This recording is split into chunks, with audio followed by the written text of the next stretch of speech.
Hello everyone, welcome back to the channel. In today's quick video, I'm going to show you how to fix Ring doorbell chime not working.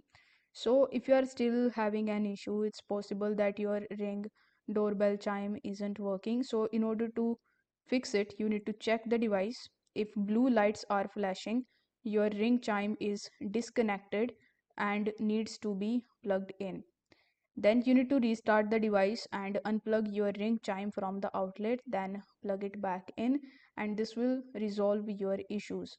So if this video helped you out, don't forget to like the video and subscribe to the channel. Thank you so much for watching.